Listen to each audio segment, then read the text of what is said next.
Let me start with my sympathies and prayers for all those who have suffered losses during the last 1.5 years during the pandemic.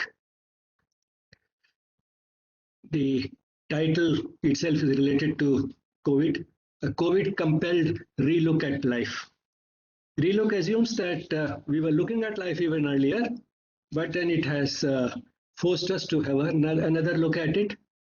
But one can't be really very sure whether we were looking at life the way we should or as closely as we should have. That's another point. And before I go further, let me bring to all of you the love and blessings of the Mother and Sri Aurobindo from Sri Aurobindo Ashram, Delhi branch. Human being is an enigma. He is the most intelligent animal that has evolved on the planet so far. And because of his intelligence, he has a tendency to look deeper into the meaning of life, as well as other existential questions. But then that is a sort of an intellectual pastime, a sporadic impulse, but not many are really serious about it. Because the way man is constituted is like a highly intelligent animal. There's a lot of the animal in man. We are only half animal and half divine. And in fact, the mother has said that most people who behave only like a highly intelligent animal or a shade better than that are behaving the way they have been constituted by nature. That is the way nature has made us. Of course, along with that, nature has also planted in us the urge to improve and the capacity to improve. But basically, that is how we are constituted. And if we are behaving like that, the mother has called them the favorites of nature. So based on in this description by the mother, the favorites of nature have a little poem. They live and they die, they suffer and they enjoy. When they suffer, they cry, why me? Where is God?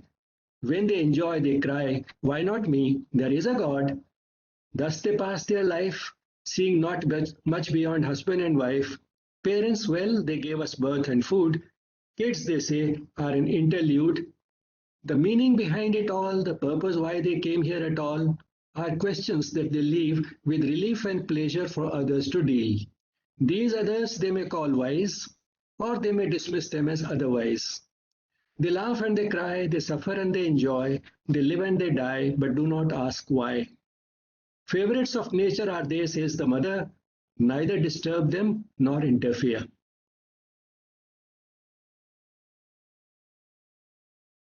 Now, whether we were looking at life seriously or not, one thing that the coronavirus pandemic has done is to compel us to have a look at life. And let's see some of the changes that have been too obvious to miss. We were having a very fast-paced life earlier. We slowed down during the COVID phase. Many of us were surviving on fast foods. We started eating more healthy foods. Many of us were footloose. The moment there was a long weekend, we started thinking of going to places like Nainital and Shimla and so on. We learned to be homebound. We had forgotten the family. The family just existed. But then being homebound made us reunite with the family. The children enjoyed time with their parents. The husbands started appreciating the hard work that the wife was doing, and some of them started participating in it, sharing it.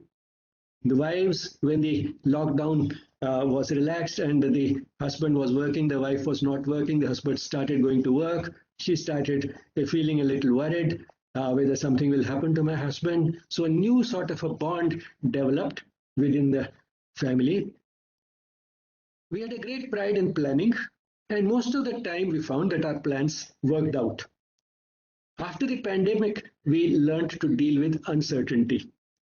This is something which we had forgotten because in earlier times, in fact, we had to live with a lot of uncertainty. If somebody was going for a conference abroad for a week, we assumed that if there was no air crash, we must have reached safely.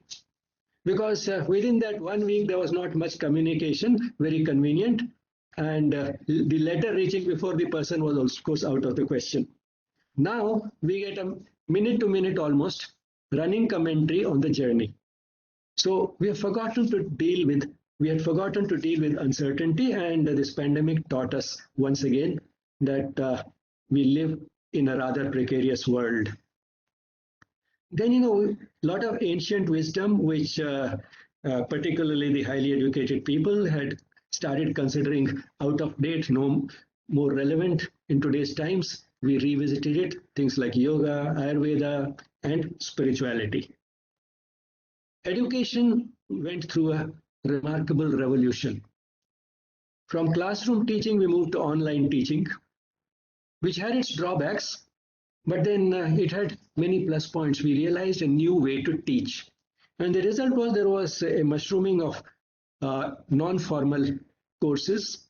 And therefore, people could join those courses without worrying about degrees and certificates and have a subject, learn a subject of their choice from a teacher of their choice. And the student and the teacher could be in different parts of the world. Now, this is something which we had not imagined was so easy earlier. And the result was that there were not only many non-formal courses, but also live workshops, conferences, seminars, and webinars of the type we are having today. And the result has been that we can have students and teachers from all over the world joining together so long as they have a mutual interest. And of course, if they're not interested, then they don't have to appear impolite by leaving the classroom in the middle. They can just turn off their videos. So we learned, to be more sincere and honest in our efforts to learn. And the result of everybody becoming tech savvy also was that almost everybody became a videographer. The homes changed into studios. Very good videos were made with very little resources and then put on YouTube. And some of them were great hits. So in other words, there has been a revolution in education for the better. People are learning what they really want to learn about tips from any teacher of their choice in the world. And further, there has been a movement towards one world because not only learning has united us, but even otherwise, the pandemic engulfed the world, and in many respects, the world had to respond as one.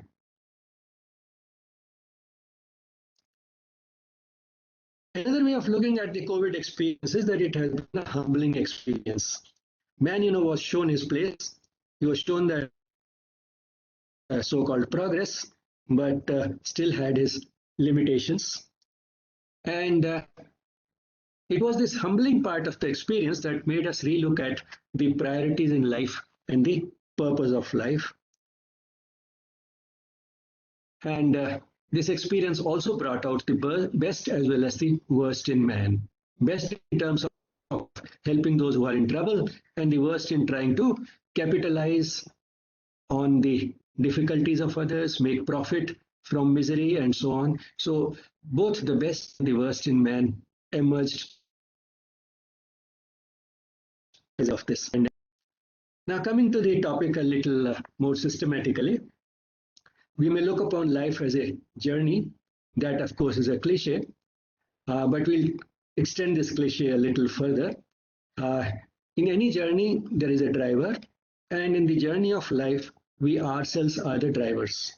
We are the drivers of our own journey. And as in any journey, one of the first requirements is that the driver should be physically and mentally healthy. We became more conscious of it during the pandemic because it's when we are on the verge of losing something or fear losing something that we realize its value.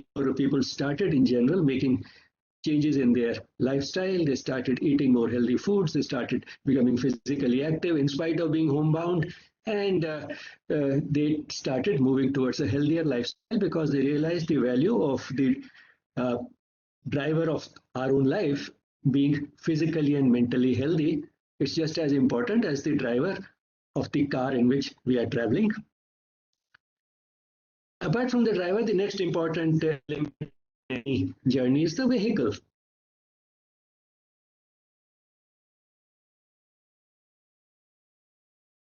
important is the vehicle is very important. And what emerges when you try to ask why they think it is very important is that they are looking at the comfort with which the journey will be performed, how comfortable the journey will be, how quickly we'll reach our destination. So they're looking at comfort and speed basically. And that's why they feel the vehicle is very important. But ultimately, what is the journey for? It is for going from one point to another. And when it comes to the just this critical fact, whether or not we will reach the destination, the vehicle in fact is not important. If we know where we have to go, even a bicycle will take us there. And if we don't, even a car will not. Now, why this is important is because in the journey of life, the vehicle is life itself.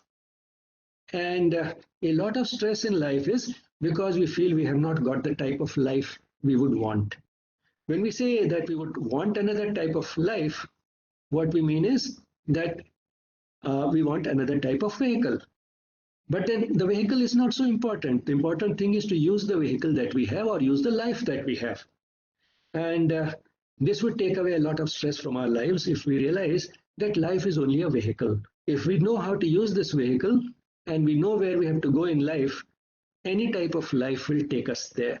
Of course, there are good vehicles and bad vehicles. In the same way, there is a good life and a bad life, a life which is more suited for going where we should be going in life, and there are lives which make it difficult. There are more obstacles and hurdles. But then, if we look at life as a whole, by and large, that time-tested wisdom still holds. Life levels everybody, which means nobody gets exactly the type of vehicle the person wants. Everybody gets in life a few things that the person wants and a few that the person doesn't. And if we understand that, we would be able to accept with greater equanimity the type of life or the type of vehicle we have and concentrate on how we can use it for going where we actually should be going. The next thing is the destination. Now, what does the destination depend upon? The destination, reaching the destination depend upon. It doesn't depend on the vehicle. It depends on making the right choices. For example, when we reach a T-junction or crossroads, if we are supposed to turn right and instead we turn left, instead of going towards the destination, we'll be going away from the destination, no matter how good the vehicle. In fact, the faster the vehicle travels, the faster we'll be going away from the destination. So the vehicle doesn't matter. The important thing is to make the right choice. And that holds true also of life. When we are on the road, to make the right choice, we make use of the road signs, we may carry a map, and these days we use the GPS. What are the type of tools that we have in life for making choices? To understand that, let's take an example. And again, since we are talking in terms of the coronavirus pandemic, let's take an example from there. Now, suppose, in this pandemic, we find that there are people who have suffered a job loss, their income has come down, their livelihood is gone, and for those who are living from hand to mouth, it has been a tragedy. There are many others who had huge savings or their income has not been affected much, and there have also been a few whose income has in fact climbed up steeply during the pandemic. Now, those who are better off, those who have been more fortunate in not having any monetary or financial problems, if they look at those who have, they might get an impulse, let me do something for this person.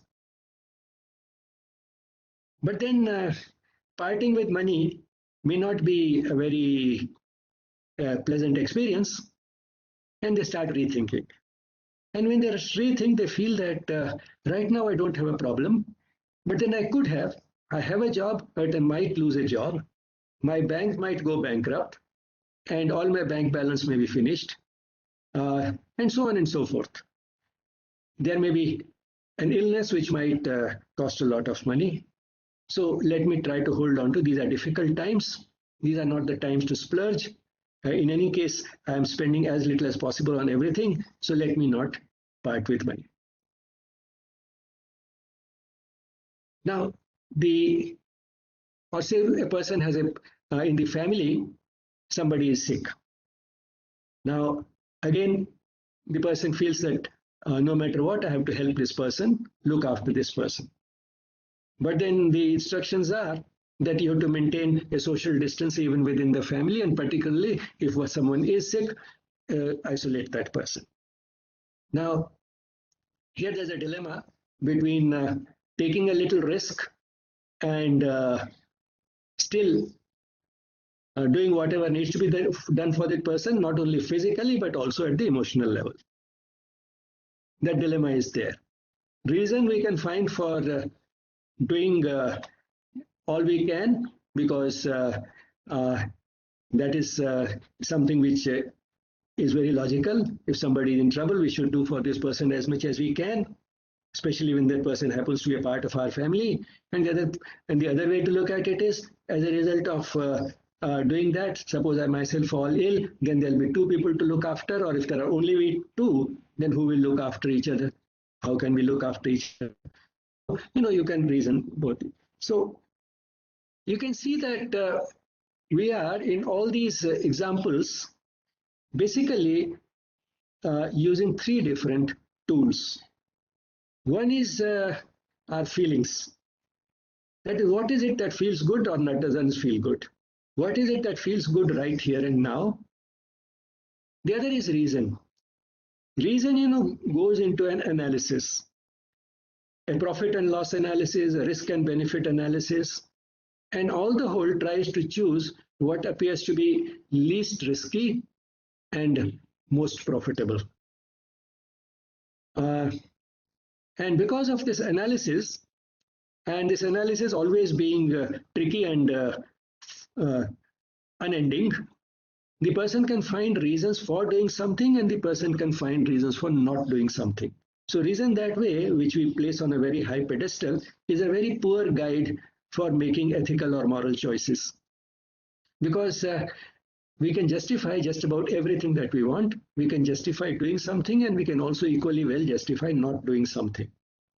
Feelings are also not a very reliable tool, because they are basically being guided by what feels good right here and now, and many nice things that we do don't feel good immediately, or they feel good only at a very deeper level, which we shall see a little later. And that's why we confuse sometimes that when we do something nice, we do it because of feelings or from our heart.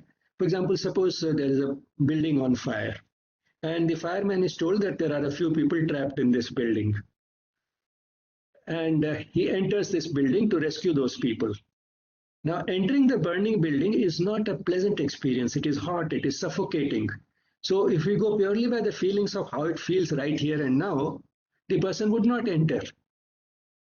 So feelings, if we go purely by what feels good right here and now, there are many good things which we would not actually do. And therefore, feelings cannot also be trusted to always make us do what we should be doing. Reason, of course, is a fallible tool because it can justify everything, doing something and not doing something. But how is that initial impulse which we get in all these situations? The fireman at once gets an impulse, let me enter the building and rescue these people. Or this person who has a sick person in the family immediately gets a feeling, let me go and look after this person no matter what, take and as good care as possible, not only physically but also emotionally, provide all the support possible. And the feeling, the impulse that a person gets that if I have no financial problem, let me help those who have a problem. Now this comes from this impulse, which we sometimes feel comes from the heart, is actually not coming from our raw, unrefined feelings, because we saw those feelings may not always guide us to the right thing. And of course, it is not coming from reason, because reason can justify both the things. This initial impulse that we get to do the right thing comes from our deepest self. This is the voice that we sometimes call our inner voice, or the voice of our deepest self, or the voice of our soul. It is this voice coming from our divine essence which in fact gives us the best guidance. And therefore, if we were to think in terms of the tools that take us towards the goal of life, it is this inner voice. Now let's look at willy-nilly what we have ended up doing is also understanding who we actually are. that perennial question, who am I? We, of course, have a body. There's no denying that.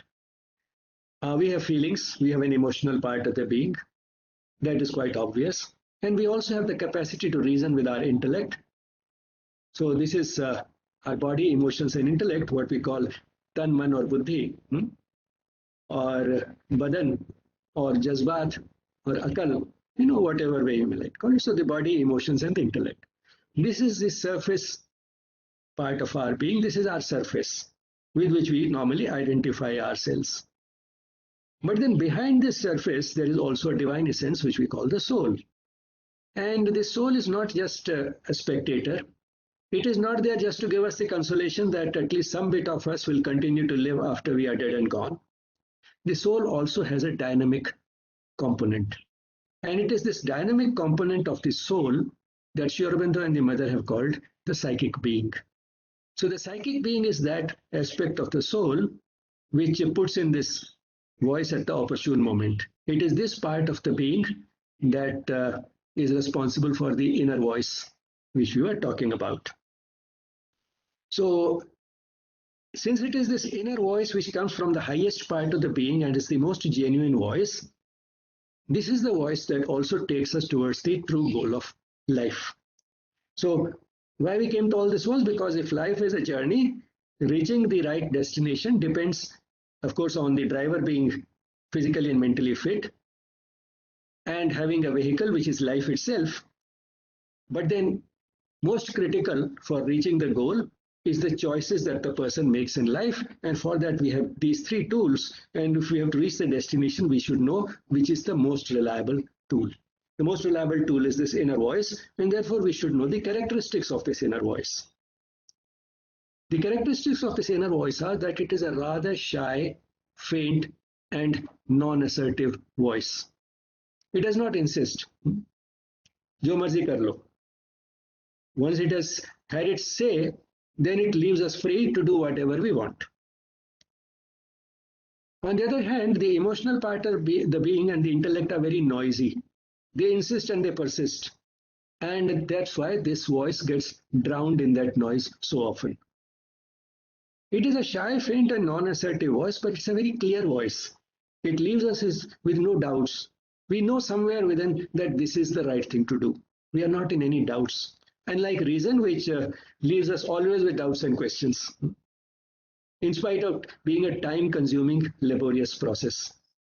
This inner voice is quick and yet very clear.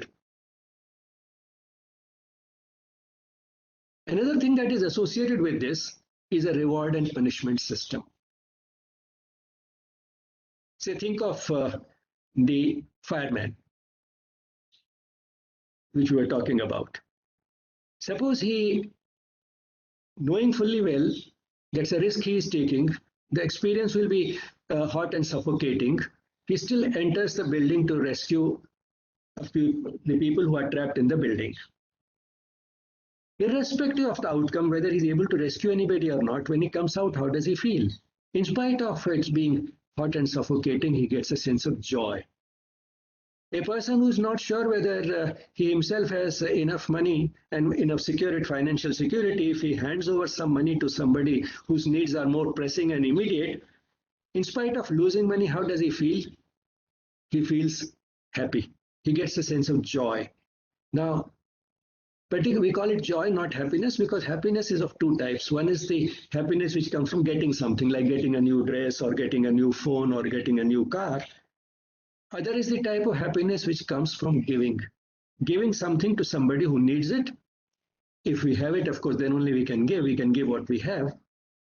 And we can give it to somebody who needs it. That fit is important. But provided that complementary situation has been given to us, we experience the joy of giving. Even more important than joy is the fact that we have lasting mental peace. The person who enters the burning building to rescue these people, he goes to bed in sleep, he falls asleep in peace because he knows I did the best that I could, irrespective of how many people he could actually rescue. Similarly, the person who hands over money to a needy person again gets lasting mental peace. I did what the right thing to do was. He has peace. On the other hand, If suppose this person decides otherwise, it's very hot, it's suffocating, it will be risky, what will happen to my family if I die? He doesn't enter the burning building. Later on, if he's told that a few people died in that building, how does he feel? Guilty. Not only feels guilty, he feels uneasy again and again and again. And this may keep coming up throughout his life. He may remember that day again and again. That day, I knew, I heard from somewhere deep within, I should enter the burning building. I didn't. And that's how it happened. So this uneasiness can be recurrent. So this inner voice is not only a good guide, it is also a reward and punishment system. It is associated with a feeling of joy and lasting mental peace if we listen to this voice, if we pay heed to it, if we act upon it. On the other hand, if we ignore it, then we feel guilty and we get recurrent uneasiness. One might say that, well, all that is fine, but all the same, my life is my business. These are the choices which may take me towards a destination which you call the destination. But that may not be the destination of my life. I find so many people living a life which is guided by their intellect. They try and do what will be most profitable and least risky to them, and they're highly successful. And that is the type of life I want. If that is the destination of my life, what is your problem? Because after all, my life is my life. To answer that, I'll go a little more in detail into what we get from the choices that we make at the level of the psychic being. Okay. We have already seen that when we make those choices at the level of the soul, we get immense joy and lasting mental peace. We also escape guilt and recurrent uneasiness. What else do we get? We get control over our life. Control in the sense that the type of choices that the soul gives us involve giving. So it involves giving, and that's how we get the joy of giving. Those are choices based on love. And love can be expressed by giving what we have to those who need it. So giving is always in our own hands, and that's how we get control. Giving is always in our own hands, getting is not. And that's why if we depend upon happiness, which we get from getting something, we may get it, we may not get it. But the happiness which comes from giving is always in our own hands.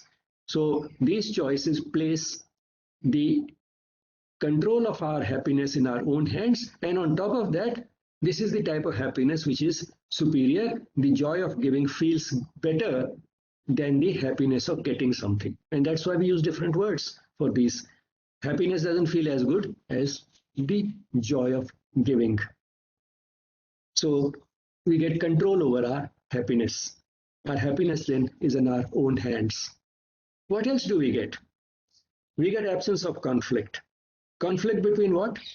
Conflict between the emotional part of the being, the intellect, and the soul, this inner voice. Now, we saw that all our problems, in fact, or at least many of our problems in life are because of this conflict. They may not, these three voices may not speak in the same voice. They may not guide us towards the same choice. Now, if you try to listen a little carefully, you'll understand how we can move towards absence of conflict by making choices at the level of the soul. Once we become aware of this inner voice, sometimes we'll listen to it, sometimes we will not. That can happen. But then every time we make a choice, we'll generate an experience and we'll be able to analyze this experience much better. And all experience leads to learning. In fact, that is the very definition of learning. Learning is a change resulting from experience. Now, this experience is experienced by the emotional part of the being as well as the intellect. What is the experience? And the experience is more important from the emotional point of view because emotions is what rules the world, not reason. Emotions are far more important to us. Feelings are far more important to us than all mental excursions. So absence of conflict, that's what we are talking about. So Every time we make a choice, we either listen or we do not listen to the inner voice, and that generates an experience. And this experience is experienced by the emotional part of the being. This experience can be of two types: joy and lasting mental peace on one hand, guilt and recurrent uneasiness on the other. So these experiences of different types starts educating or training the emotional part of the being. The emotional part of the being realizes that there is a certain category of choices that leads to joy which feels far better than ordinary happiness. It also gives me lasting mental peace. It also helps avoid guilt and recurrent uneasiness. On the other hand, there are other choices which give guilt and recurrent uneasiness. So, as the emotional part of the being starts getting educated through these experiences, it starts making habitually and voluntarily the type of choices that will give joy and lasting mental peace. So if it makes those choices, what is then the difference between the choice made by the emotional part of the being and the soul? No difference. There's no difference left. And when it comes to the intellect, that is easy to deal with because it will always find a few reasons for justifying what the emotional part of the being wants. Because that is the dominant part of our being. So the result of this is that gradually, by being conscious of this process, we start experiencing a transformation of our emotions and the intellect. What this transformation means is that now the emotional part of the being starts making the same choice as the soul, and the intellect starts supporting that choice through reasons. And when the conflict of these three is over, the poor body, that is a docile instrument that just does what the mind wants it to do. Mind includes both the emotions and the intellect. In other words, we experience a unification of the being. The body does what the mind tells it, and the mind does what the soul would tell. So the body, mind, and the soul become one. And that is what leads to absence of conflict. Total of absence of conflict is a long journey. But if we are aware of this process, at least the number of choices, the frequency with which we make the choices that give us joy and lasting mental peace, the choices which come from the soul, the frequency of those choices will increase. And as the frequency increases, we'll experience more and more joy and lasting mental peace. That will lead to more and more transformation. And with more transformation, it will become easier to make the better choice the next time because there is less conflict. So this becomes a self-perpetuating process. Still, it can take a long time. It can take more than a lifetime. But every step in that direction gives us immense joy and lasting mental peace and helps us avoid guilt and recurrent uneasiness and puts happiness in our own hands. What else do we get from such choices? Good health, joy, lasting mental peace, no guilt and recurrent uneasiness, control over our happiness, absence of conflict.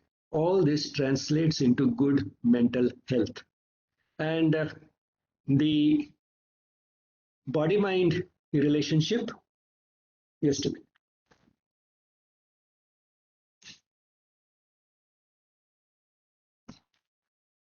The body-mind relationship is now on a sound scientific footing, and we know that if we are mentally at peace, we are also in good health. And this is something which we shall talk about in greater detail next Sunday. Why being immune to infections, including the coronavirus pandemic, it depends upon good immunity, and why good immunity is favored by this type of an approach to life, because it gives us better immunity. So that we'll talk about next week. But the good mental health that we get by making these choices translates into good physical health. Now, these are things that we all want, but do we get anything else? We also get a sense of fulfillment. Fulfillment is the feeling that now I don't want anything more. One might say that if one has all these things, one may feel fulfillment. Or if we think from the worldly point of view, if I have got a good job, I have got a good loving family, and I get intellectual satisfaction from my work, I should not want anything else. But does that actually happen? Does that really give us fulfillment? That is something which is worth asking. And to understand that, let's again see an example. This person you see in the picture is Mani Bhaumik. He was born sometime in the 1930s, had a difficult childhood, saw the Bengal famine, didn't come from a very rich family, and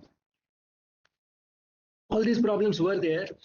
But through grit, through his intelligence, through good luck, he managed to study physics in college and do a PhD from IIT Kharagpur. And then he went on a postdoctoral fellowship to the US, and there he ended up doing research related to laser.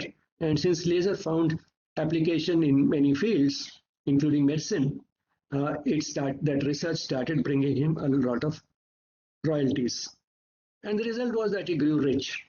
This building that you see in the picture is his house, and he has several such houses in California. So after becoming a highly decorated and wealthy scientist, he was well connected. Living in Los Angeles, Hollywood was not far. He became close to so many film stars and the high-ups in politics, and started having lots of parties, started getting invited to parties where all the celebrities would come. One day, after one such party which he had in his house, after the guests had gone, his attention was caught by a visiting card. He picked it up, read the name, and then just threw it down and said to himself, "Is this what life is all about?" Now, he had got everything that a young person would perhaps want. And still, somewhere, he felt that he was not fulfilled. All that he had was this, all that life was about. And his life took another turn. And he has written a book called Code Named God, in which he says that one often hears of spiritual birth arising from despair and destitution. When we are in trouble, like say during coronavirus, that itself has been a spiritual awakening for many. So that has happened a lot. But then he says one doesn't always have to have despair, destitution, deprivation, or a tragic event or a traumatic event to experience spiritual rebirth or a spiritual awakening. It can also be prompted by an absence of want. Apparently, you don't want anything more. And yet there can be a spiritual awakening. And where did that come from? The type of feeling he had when he picked up that card. And he describes that feeling as a feeling which was a queasy feeling of being overfed and undernourished at the same time. Overfed with material comforts and spiritually undernourished. So this mixture of being overfed and undernourished at the same time gave him a queasy feeling, and that was a turning point in his life, which means that he was not fulfilled. And the fulfillment came later when he gave his life a new direction. So what do I get from these choices? The choices made at the level of the psychic being: immense joy, lasting mental peace, escape from guilt and recurrent uneasiness, control over my happiness, absence of conflict between different parts of the being, good health, and a sense of fulfillment. In short, these choices give us everything that I'm looking for or anybody would be looking for. And therefore, it's not a question of why anybody should accept as the goal of life told by somebody else. This will be a voluntary choice for anyone who goes deeper into life and takes a relook at life. That's what we are doing today. Of course, the goal is important in life. As the mother has said, an aimless life is always a miserable life. But there are different types of aims. And on the quality of your aim will depend the quality of your life. And then she goes on to say, your aim should be high and wide, generous and disinterested. Disinterested means not guided by personal interest, not guided by interests of personal gain and loss, material gain and loss. So your aim should be high and wide, generous and disinterested. This will make your life precious to yourself and to others. And it is this wide, generous and disinterested aim that these choices will lead us to, and that is what we are talking about. But you'll say, well, you still have not told what actually is the goal. I may or may not till the end, but we are moving closer to it. And this is a sort of a summary of what we have talked. Here is a person sitting in this vehicle called life, and he has these tools for guiding him, the emotional part of the being, the intellect and the soul. And it is the choices made at the level of the soul that take him towards the goal. But suppose he makes a choice at the level of the intellect, doesn't mean that he will not reach the goal. He will face another situation in life where a choice has to be made. And then once again, the soul will redirect him. And once again, the soul will redirect him. Like the GPS, it will recalculate and take him towards the goal. But the result of making wrong choices will be the path towards the goal will keep getting longer and more zigzag, as happens on the road.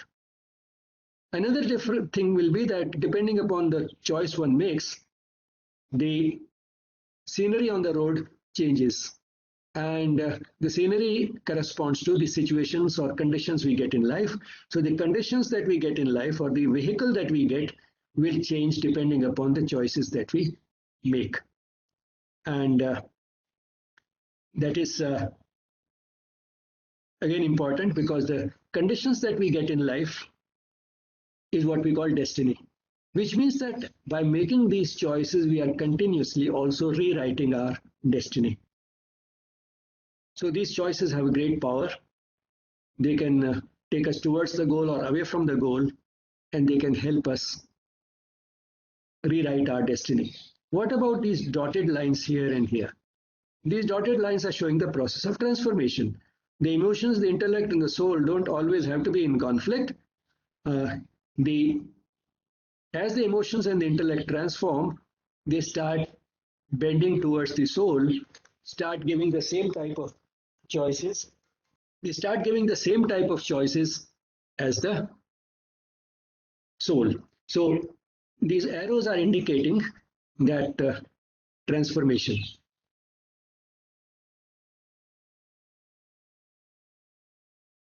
Now, I still have not told you exactly what this goal is. Here is this person asking the same thing from this bearded man in the hills, but to make it quick, make it quick. I've got an important meeting in half an hour. I'll not go on for another half an hour. And I may not still tell you exactly what the goal is, but I'll give you some idea. One way to look at the goal is a total transformation of the emotional part of the being and the intellect.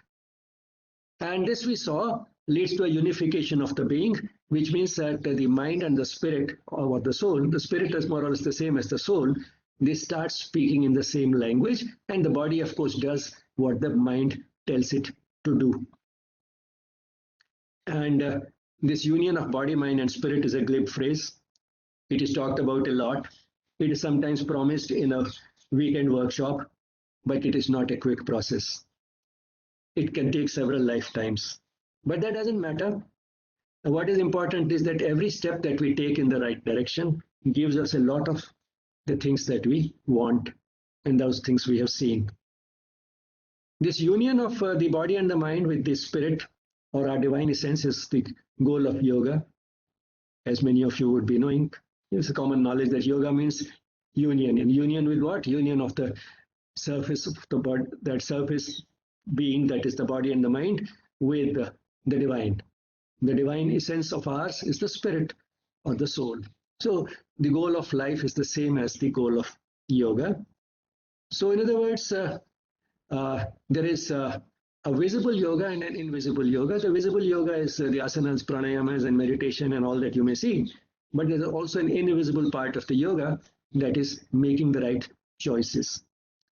Instead of spending more time on the goal, which we may or may not reach in a lifetime and which doesn't matter really, which will not hasten, the process cannot be hastened just by being more desperate for it, let's therefore see the difference between the goal of life and the purpose of life.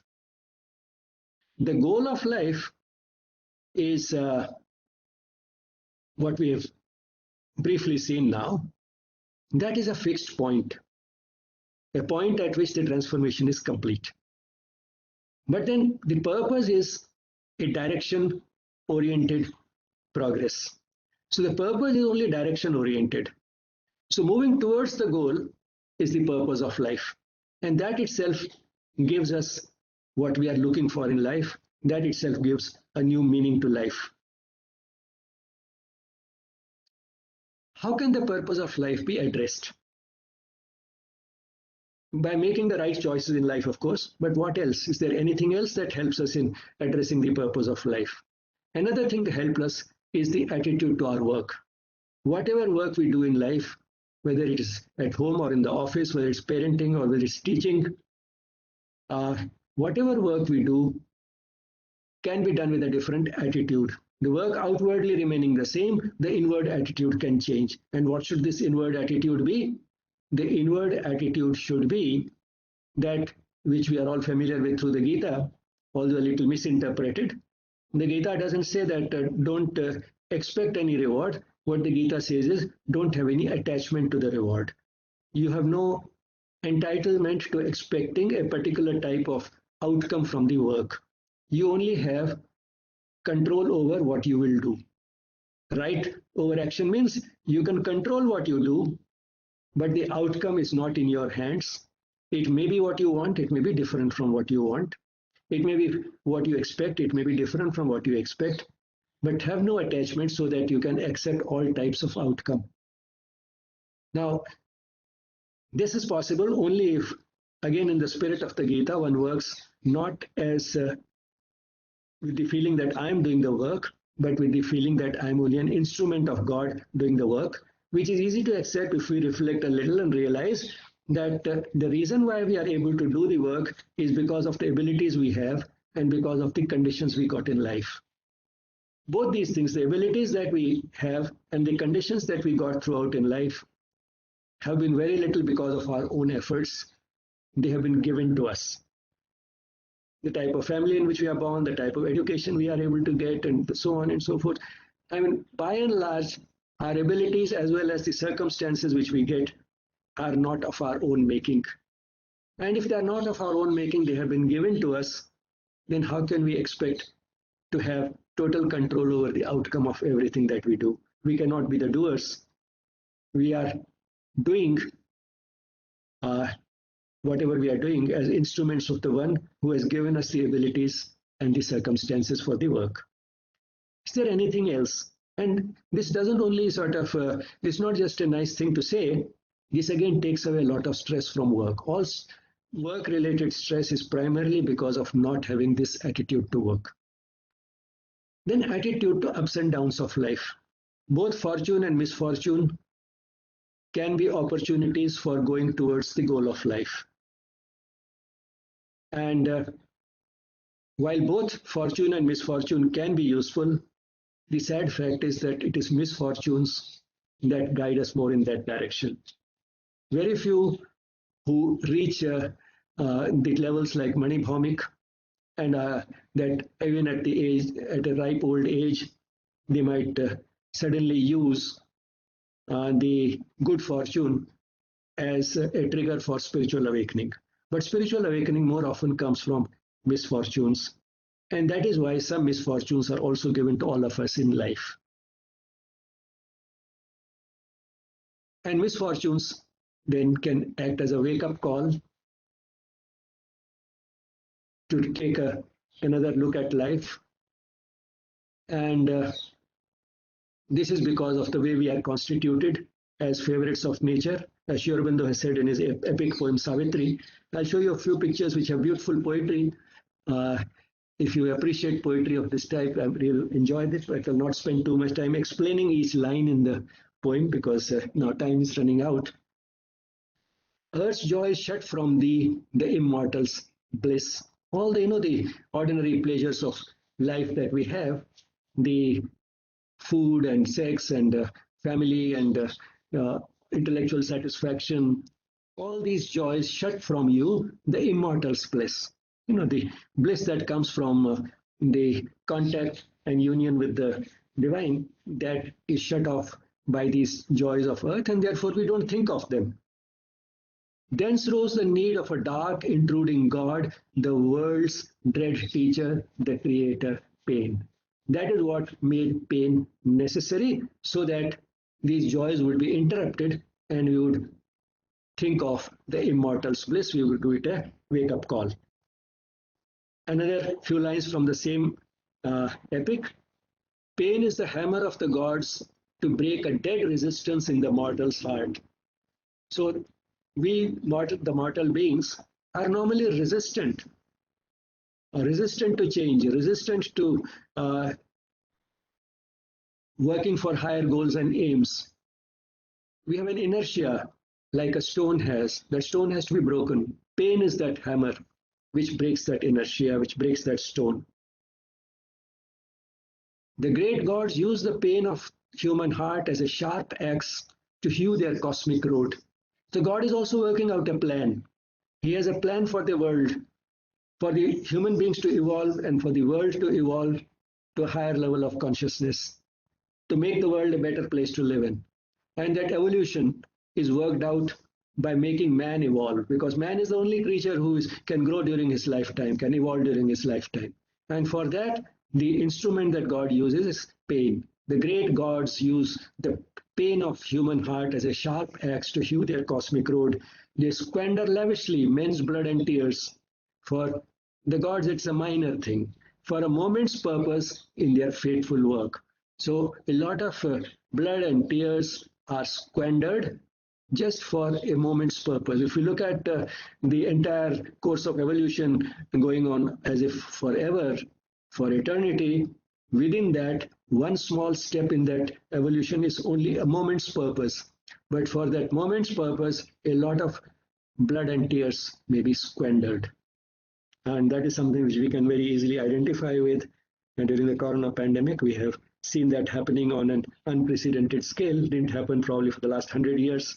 100 years ago, it happened in the Spanish flu pandemic. And once again, it has been repeated. Of course, there are differences in the world then and the world now, but essentially it's a repeat. Here is a little longer passage, but the import is the same. Heaven's call is rare.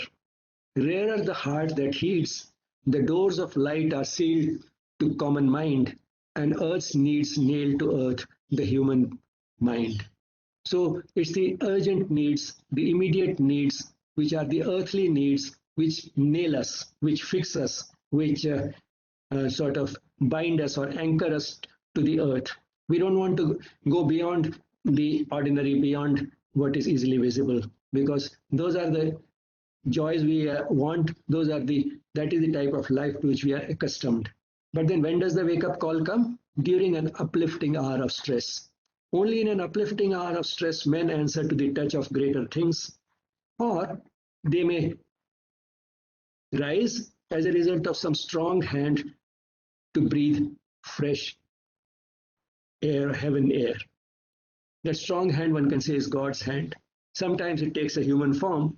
We meet an inspiring person or we read an inspiring book. So some strong hand to breathe heaven air. But then after making that effort, lifting themselves up, experiencing some of that ecstasy of and joy of that movement, all those things, joy, lasting mental peace, which we're talking, tasting some of those things, they don't necessarily stay there. That is the surprise.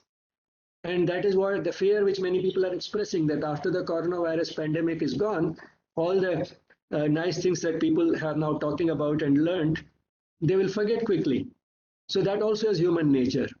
They slide back to the mud from which they climbed, in the mud of which they are made, whose law they know. They joy in safe return to a friendly base, and though something in them weeps for the glory lost, they have not forgotten that glory which they experienced when they were somewhere high up. But they miss it. Though something in them weeps for the glory lost and greatness murdered, but in spite of that, they accept their fall. Why? Because to be the common man, they think the best. To live as others live is their delight. For most people are built on nature's earthly plan and owe small debt to a superior plane. The human average is their level pitch, a thinking animal's material range. So what we have to hope and pray for is that the spiritual awakening which the coronavirus pandemic has given us to individuals as well as to the human race as a whole does not experience much of this sliding back to the mud, but stays as much as it possible at the level to which has risen, and use the inertia of this rise, because movement also has an inertia, use this to continue rising even after the pandemic is over.